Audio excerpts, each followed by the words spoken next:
Are your students shutting down or shutting you out in the classroom? You know what it looks like. They won't respond or talk to you. They won't start their work or even pick up their head. It can be enough to frustrate any teacher. In today's pop-up practice, we will discuss some strategies you can try if this happens in your classroom.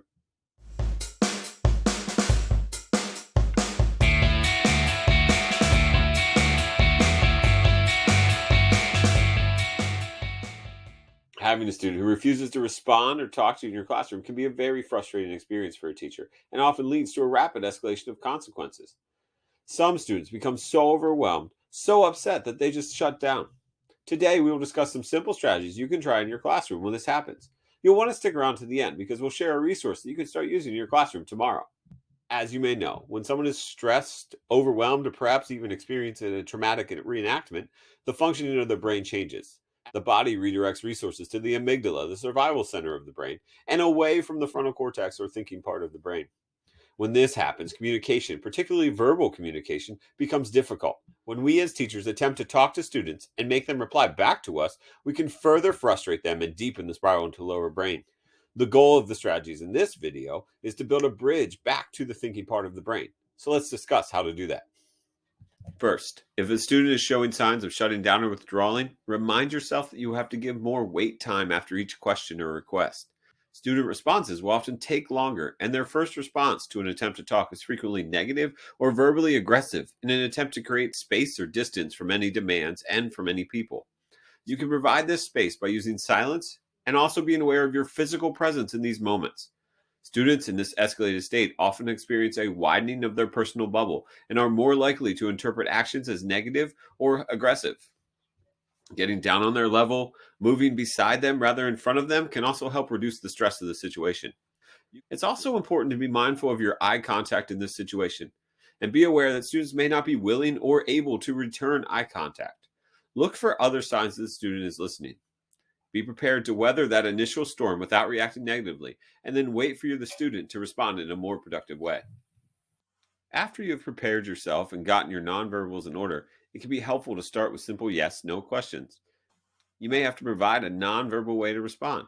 For example, tap the wall for yes and the desk for no, or touch your nose for yes and do nothing for no. Yes/no questions or close-ended questions like that are typically good openers.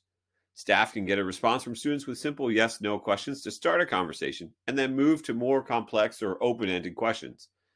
The issue with yes/no questions is that staff lead the conversation and students are not given a chance to share their perspective or process the event. And there's a risk that staff will apply meaning to a situation and students will just accept the staff explanation in order to end the conversation. Essentially, a staff-led question is just a big guessing game that may or may not lead to a fruitful discussion or resolution. Along with closed-ended questions and accepting nonverbal responses, you can use a communication board to support this conversation. Borrowed from our friends in the autism services world, a communication board can help a student find the words when they are struggling to do so. This particular example includes a place for yes/no responses, as well as icons in the upper left to help students identify their emotional state. These icons can be replaced with whatever pictures or system you use within your setting to help students identify their emotions. The upper right of this board is a set of responses to the question, what's bothering you, or why are you upset? And the bottom is a set of suggestions of what can help you right now. The categories are intentionally broad and are designed to simply help open a conversation. To get the specific details, you will eventually have to include other methods of communication. Another feature of this communication board that proved successful was that it was laminated. This served two purposes.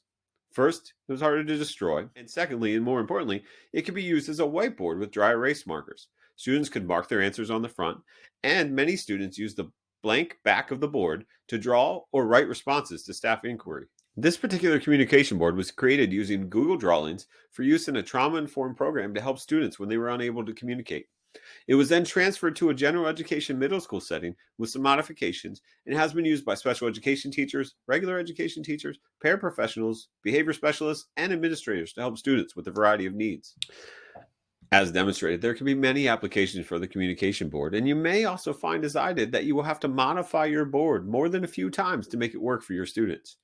Also know that it may not work for every student every time. Some students may never use the board, and other students may use it one time but refuse it the next. There are many reasons why a student might refuse to use a communication board or other nonverbal communication methods. One of the most common reasons that a student refuses to engage is simply that they aren't ready to talk. Another reason is that they don't have an established or trusting relationship with the person who's trying to communicate with them. In these cases, you may either need to use silent, patient presence to show the student that you're there to listen, or you may have to switch out staff members if you aren't making any headway or need to take care of another issue. Also, it's important to keep in mind that these strategies might not work completely the first time or the first dozen times you use them. Remember that, like any behavior, shutting down was developed over time. It serves a purpose, and it will take time to learn and strengthen a replacement behavior. Additionally, these strategies aren't the only things you can employ when a student shuts down. These are designed as in-the-moment responses. Be sure to follow up afterwards with your colleagues, student services personnel, or your MTSS team, or whatever structures you have in your setting. Thanks for joining us for today's pop-up practice. I hope you found something that can be helpful in your classroom. Be sure to like and subscribe to the PaTTAN YouTube channel to continue to receive similar content. And remember, practice makes progress.